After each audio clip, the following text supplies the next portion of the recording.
And we're coming to you live for the Built Ford Tough Studio. Boomer Esiason and Greg Giannotti. It's Boomer and Gio on the Fan. Simulcast across the country on CBS Sports Network.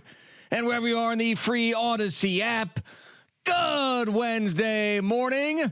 We are one step closer to finding out who the Knicks' opponent in the NBA Finals will be, with the Oklahoma City Thunder winning Game 5 Wemby with a miserable performance for the Spurs. SGA looking like the MVP that he is. So we'll see if the Thunder can close it out Game 6 in San Antonio. And, of course, we won't have a game until a week in the NBA Finals.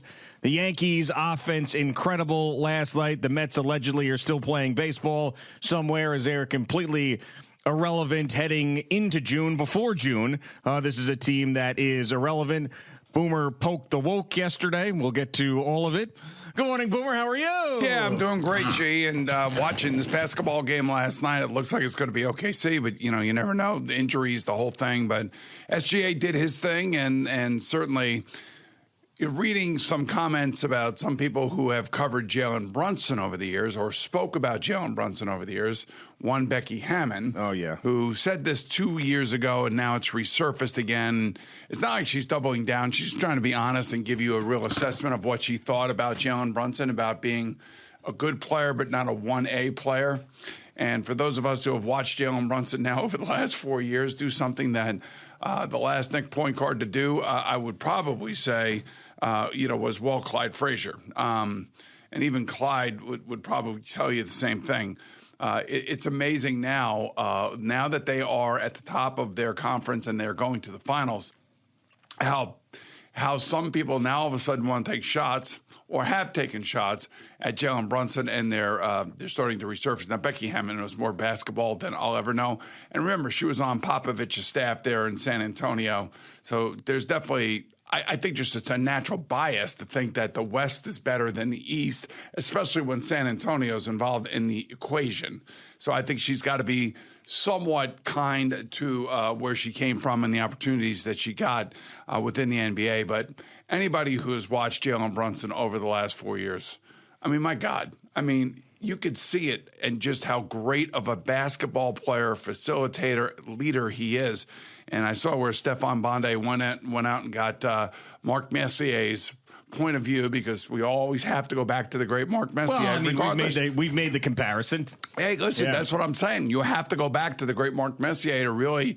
I mean, you could ask Derek Jeter too. I would think he would be somebody along those lines, but Derek did it, 4 or 5 times. I mean, he was crazy. Well, also, he was a homegrown guy as opposed to these two guys coming from somewhere else and becoming legends in New York. Exactly, but still, I just think that the brilliance of one Jalen Brunson is so underappreciated because of his size. So he's listed at 6'2", and the way that he can get any shot off against any player is nothing short of remarkable. Now, he's done this his whole life because he's built the way he's built, and he knows no differently, and it seems so easy to him, and for us watching him, it's so amazing because normally he's playing against a guy that's much taller than he is. Yeah, I mean, I don't understand when people still want to hold him down or not give him the respect that he deserves. It's ridiculous. I mean, it's almost like a mini version of Caitlin Clark, where you see like the other end, old NBA players or people who've been around the league, like don't want to give him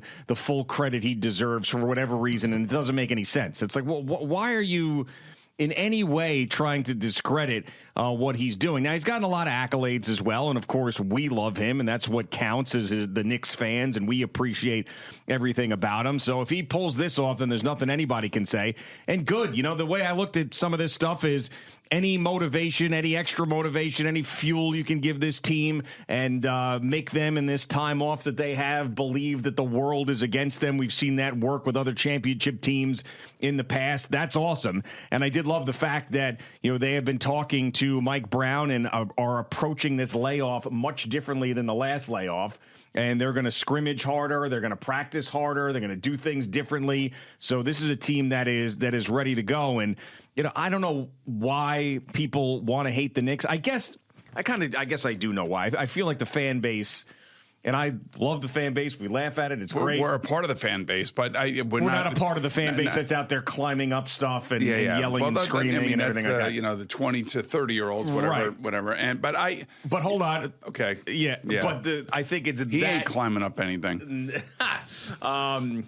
Yeah, I think that it's because of those videos and those things that the Knicks are looked at right now as a team to hate, because you cannot dislike this roster. It's just, I think, the over-the-top fan base videos and things like that and taking over arenas and those things that we appreciate but everybody else hates. So no one wants to see the Knicks win but the New York Knicks and their fans. I mean, look, it's been 27 years since this fan base has had any legitimate basketball to really cheer about. Although I will say the last 4 years since Jalen Brunson got here, they've gotten progressively better under the leadership of Leon Rose and what he built around Jalen Brunson.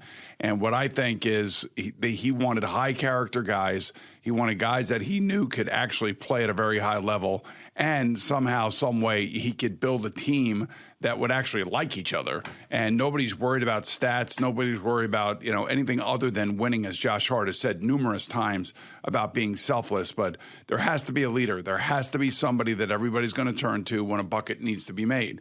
And over and over and over and over again, it has been Jalen Brunson. I don't know what else to tell you. We've been watching basketball. I've been watching basketball. Literally, I can remember watching and playing basketball since I was 8 years old. And I've never seen a Knick team like this in my entire lifetime of being a Knick fan. I've never seen a Knick team play basketball the way this team has played basketball the last 11 playoff games. I mean, it's insane how good it is. And anybody who wants to take a shot at somebody is not seeing what they should be seeing, and that is just the unselfish nature of the team and how strong of a leadership group they have. And Mike Brown has allowed each of these players to do what they do best and has asked other players to compromise.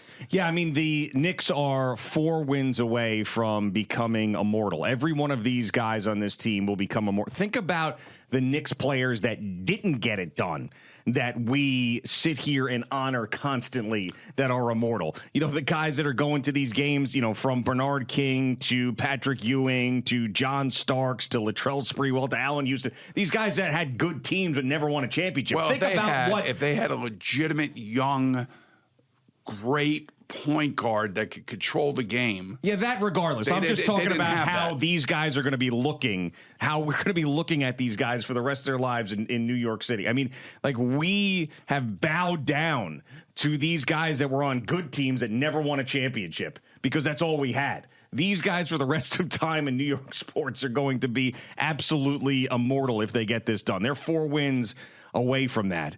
And I know that already the projections are whoever they play in the finals, that they're going to be underdogs. None of that means anything. It really means absolutely nothing. And the way that they have played is remarkable.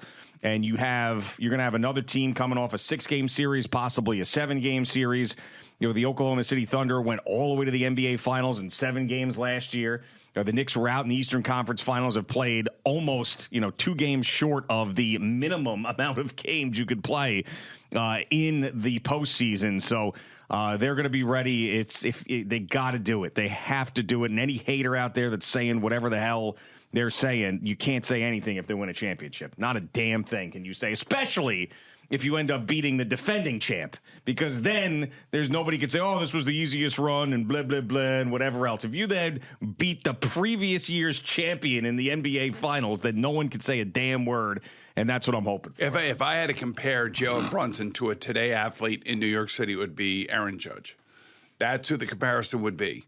And, both players just go about their business. Both players lead by example. Both players don't make idiotic statements, don't do anything on social media. All they do is play, and all they do is produce, and all they do is lead, and they lead by example. It is the perfect example for every young player around here how to go about your business. You go about your business the way those 2 players go about their business, and many other players on the Knicks, by the way, because, again, I go back to this whole notion that you have 10 or 11 guys that are involved in playing in these games. and they bring different attributes to each of the games, whether it be Jose Alvarado getting 5 or 6, 7 key minutes, or whether it be Landry Shamet taking over in the fourth quarter and overtime when Josh Hart is sitting down, or whether it be Karl Anthony Towns now at the top of the key running the offense through him, whether it be OG Anunoby and Mikal Bridges slicing, and I'll take a word out of Clyde's vernacular, slicing and dicing through the lane, getting layups, getting alley-oops, getting rebounds, Mitchell Robinson playing defense. I mean, look, they're all healthy. That's the other thing. They're all healthy. So they have everything that you need to go and win a championship. That's it. And there's no excuses. There's nobody's hurt. The other teams are playing deeper into the playoffs than they are. They should be really rested. They should practice hard. They should keep up their conditioning and continue to play the way that they've been playing. And defense is really all about conditioning. Offense is fun. You know, you get the ball, you put the ball in the hoop, you shoot a three-pointer. All that's fun. But the real substance of any team, for that matter, is who they are on defense. And I don't care if it's hockey, I don't care if it's basketball, I don't care if it's football, I don't care if it's baseball. In baseball, they call it run prevention. In football, they call it TD prevention. You know, in basketball, they call it get a hand in the face. Be there, be present. Get a hand in the face. And the Knicks have done that. They have done it both offensively and defensively, and that's why the conditioning part of it is so important. Yeah, and defense has sort of been underrated for the Knicks during this time because they're scoring so many points, but as Richard Jefferson said in Game 4, it's like an instructional video out there for the Knicks on defense right now. And that, of course, was a concern with their two most high-profile players being not great defensive players, and Karl Anthony Towns and Jalen Brunson. Those guys have been good enough, and then you get everybody else. Towns has been unbelievable. Yeah, ever since the All-Star break, he's been awesome.